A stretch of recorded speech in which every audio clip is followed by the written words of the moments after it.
ನಮ್ಮ ಭಾರತದ ಪುರಾಣದಲ್ಲಿ ರಾಮಾಯಣ ಒಂದು ಅತ್ಯದ್ಭುತವಾದ ಮಹಾಕಾವ್ಯ. ಇಡೀ ಒಂದು ತ್ರೇತಾಯುಗದಲ್ಲಿ ನಡೆದಂತಹ ದೊಡ್ಡ ರಾಮಾಯಣ ಕಥೆಯನ್ನ ಒಂದು ಪುಟ್ಟದಾದ ಶ್ಲೋಕ ರೂಪದಲ್ಲಿ ಇವತ್ತು ನಿಮಗೆ ಹೇಳ್ತೀನಿ.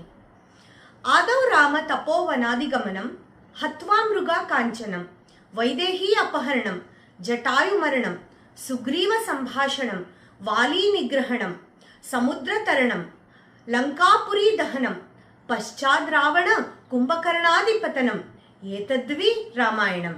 ಅಂದ್ರೆ ಆದೌ ರಾಮ ತಪೋವನಾದಿಗಮನಂ, ರಾಮ ವನವಾಸಕ್ಕಾಗಿ 14 ವರ್ಷ ಕಾಡಿಗೆ ಬಂದದ್ದು. ಹತ್ವಾ ಮೃಗ ಕಾಂಚನಂ, ಸುವರ್ಣ ಜಿಂಕೆಯನ್ನ ಸಂಹಾರ ಮಾಡಿದ್ದು. ವೈದೇಹಿ ಅಪಹರಣಂ, ಸೀತೆಯನ್ನ ರಾವಣ ಅಪಹರಿಸಿದ್ದು. ಜಟಾಯು ಮರಣಂ, ಸೀತೆಯನ್ನ ರಕ್ಷಿಸಲಿಕ್ಕೆ ಹೋಗಿ ಜಟಾಯು ಎಂಬ ಪಕ್ಷಿ ಸತ್ತದ್ದು. ಸುಗ್ರೀವ ಸಂಭಾಷಣಂ, ಸುಗ್ರೀವನೊಂದಿಗೆ ಮಿತ್ರತ್ವ ಆಗಿದ್ದು. ವಾಲಿ ನಿಗ್ರಹಣಂ, ಸುಗ್ರೀವನ ಅಣ್ಣ ವಾಲಿಯನ್ನು ಯುದ್ಧದಲ್ಲಿ ಸೋಲಿಸಿ ಸಂಹಾರ ಮಾಡಿದ್ದು.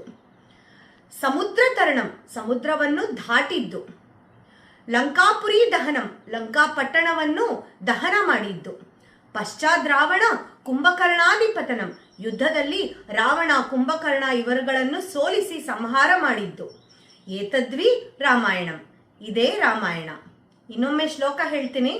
ಆದೌ ರಾಮ ತಪೋವನಾದಿಗಮನಂ ಹತ್ವಾ ಮೃಗ ಕಾಂಚನಂ ವೈದೇಹಿ ಅಪಹರಣಂ ಜಟಾಯು ಮರಣಂ ಸುಗ್ರೀವ ಸಂಭಾಷಣಂ ವಾಲಿ ನಿಗ್ರಹಣಂ ಸಮುದ್ರ ತರಣಂ ಲಂಕಾಪುರಿ ದಹನಂ ಪಶ್ಚಾದ್ ರಾವಣ ಕುಂಭಕರ್ಣಾಧಿಪತನಂ ಏತದ್ವಿ ರಾಮಾಯಣಂ.